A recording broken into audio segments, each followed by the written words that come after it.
मेरा नाम ओम प्रकाश सैनी है और आपको स्क्रीन पे मेरे मोबाइल नंबर दिख रहे होंगे। आप किसी भी प्रकार के नोट्स के लिए मुझे व्हाट्सअप कर सकते हैं।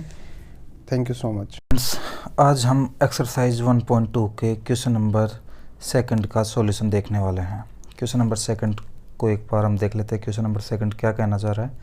पूर्णांकों के निम्नलिखित युग्मों के एचसीएफ और एलसीएम ज्ञात कीजिए। युग्म मतलब एक साथ अगर दो संख्या दी हुई हो, जैसे यहाँ पर 26 और 91 है, यहाँ 510 और 92 है, या 336 और 54 है। इनके हमें एचसीएफ भी ज्ञात करना और एलसीएम भी ज्ञात करना है। उसके बाद क्या लिखा होता था, इसकी जांच कीजिए कि दो संख्याओं का गुणनफल बराबर एचसीएफ गुणा एलसीएम। ये जो रिलेशन है, ये जो संबंध है, ये आपने कई बार पढ़ा होगा कि दो संख्याओं का गुणनफल एचसीएफ गुणा एलसीएम के बराबर होता है। क्लियर है? तो आज हम इस वीडियो में इस क्वेश्चन का फर्स्ट पार्ट सोल्व करने वाले हैं, जहां हमें दो नंबर दिए हुए हैं। पहला नंबर है 26 और दूसरा नंबर है 91। तो पहला नंबर हम 26 और दूसरा नंबर 91, इनके हम अभाज्य गुणनखंड देखते हैं। 26 2 से विभाजित होगा तो यहाँ पर आएगा 13, और फिर 13 से ही विभाजित होता है तो यहाँ पर आएगा 1।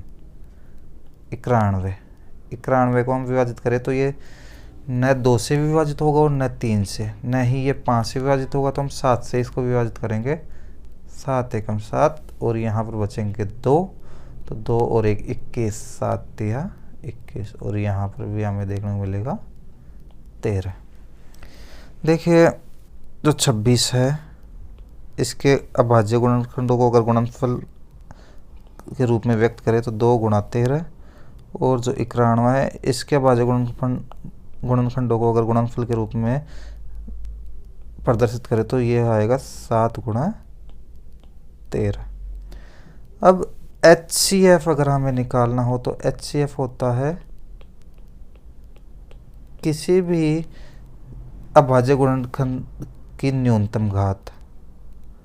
तो यहाँ पर जैसे 2 है, 2 की घात यहाँ पर कितनी है? 1, लेकिन इस संख्या में तो है ही नहीं 2, तो इसका मतलब उसकी घात कितनी होगी? 0, यानी कि 2 की कोई घात हम काम में नहीं लेंगे। इसी तरीके से हम 7 की भी बात कर सकते हैं कि 7 की कोई घात हम काम में नहीं लेने वाले। 13 की घात ऊपर वाली संख्या में भी 1 है और नीचे वाली संख्या में भी 1 है, इसका मतलब इसका एचसीएफ कितना आया?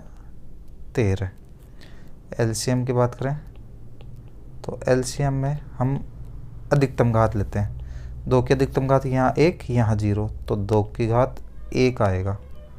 फिर 7 यहाँ पर एक बार है, यहाँ पर एक बार भी नहीं है, तो 7 भी यहाँ पर एक बार आएगा, और 13 यहाँ पर भी एक बार है, यहाँ भी एक बार है, तो अधिकतम घात कितनी होगी 13 की? 1 ही होगी।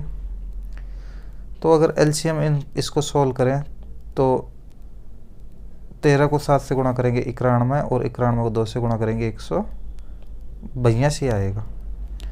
अब हम इस रिलेशन को, इसकी जांच कर लेते हैं ना, कि दो संख्याओं का गुणनफल, संख्याएं क्या थी? एक 26 और एक 91, इनका जो गुणनफल होगा वो कितना होगा? 6 2, 9 को 6 से गुणा करेंगे 54, 5, और 9 दूनी 18, 18 और 5, 18 और 5 हो जाएंगे आपके 23। तो ये हो जाएगा 6 6 3 और 2, 23 66, है ना। अब इन दोनों का जो गुणनफल है एचसीएफ और एलसीएम का, ये भी इतना ही आना चाहिए। तो 182 गुणा 13, 3 दूनी 6, 3 को 8 से गुणा करेंगे 24, बचेंगे 2, 3 एकम 3 और 2 5। इसी तरीके से 1 से करेंगे तो 2 8 और 1 6 6 3 और 2। देखो यहाँ पर जो आंसर आया वही आंसर कहाँ देखने को मिला? यहाँ पर। तो हम बोल सकते हैं कि 26 गुणा 91 जो है वो ही बराबर है किसके? 13 गुणा 182 के। क्लियर है? ये दोनों संख्याओं का गुणनफल है, और ये आपका एचसीएफ था, और गुणा ये आपका एलसीएम था। उम्मीद है आपको समझ में आया होगा। इस तरीके से हम इसकी जांच भी कर सकते हैं। क्लियर है? नेक्स्ट वीडियो में हम इसका सेकंड पार्ट देखेंगे।